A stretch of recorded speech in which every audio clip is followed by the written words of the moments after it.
Jan Suraaj party के संस्थापक प्रशांत किशोर ने बड़ा दावा कर दिया है जी। जेडीयू के अध्यक्ष नीतीश कुमार बिहार विधानसभा चुनाव भारतीय जनता पार्टी यानी बीजेपी के साथ गठबंधन में लड़ेंगे और बाद में पाला बदल सकते हैं ताकि मुख्यमंत्री के रूप में उन्हें एक और कार्यकाल मिल सके, यानी चुनाव तो बीजेपी के साथ ही लड़ेंगे। साथ ही उन्होंने ये भी कहा कि नीतीश अब मुख्यमंत्री नहीं बनने वाले हैं क्योंकि जनता जदयू को इतनी कम सीटें देगी कि नीतीश के पलटी मारने का कोई फायदा नहीं होगा। बिहार में इस साल अक्टूबर नवंबर में विधानसभा चुनाव संभावित हैं। चुनावी प्रबंधन की दुनिया से सक्रिय राजनीति में कदम रखने वाले किशोर ने पश्चिम चंपारण जिले में संवाददाताओं से बातचीत में मुख्यमंत्री नीतीश कुमार के फिर से पाला बदलने की अटकलों के बारे में पूछे जाने पर कहा कि नीतीश जी में इतना दम नहीं है कि अभी पलटी मार ले, वह चुनाव जीतने के बाद पलटी मारते हैं। उन्होंने दावा किया कि नीतीश कुमार ने 2015 के अलावा अपने पूरे जीवन में भाजपा के बगैर चुनाव नहीं लड़ा है। वह लड़ते ही है भाजपा के ताकत, पैसे और संगठन के भरोसे। उनके पास इतनी हिम्मत नहीं है कि वह अकेले चुनाव लड़े। उनका इतिहास है चुनाव लड़ने के बाद पलटी मारने का।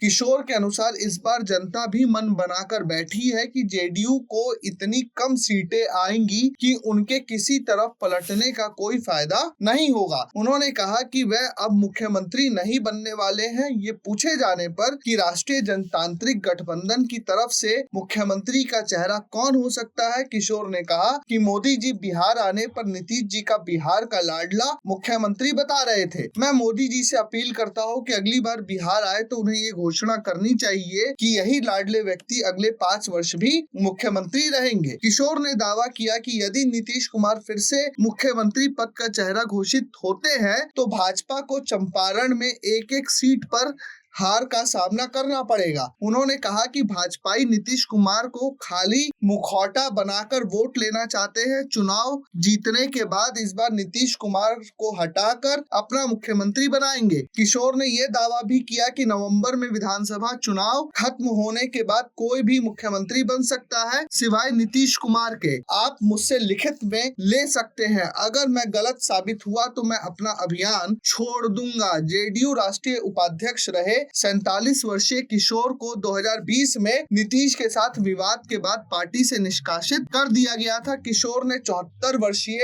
नीतीश कुमार पर शारीरिक रूप से थके हुए और मानसिक रूप से सेवानिवृत्त बताते हुए दावा किया कि मैंने नहीं बल्कि भाजपा के दिवंगत नेता सुशील कुमार मोदी ने कहा था कि नीतीश कुमार गंभीर मानसिक बीमारी से पीड़ित है। अब देखना है कि प्रशांत कुमार का दावा कितना सच और कितना झूठ साबित होता है। Bureau report प्रजाहित।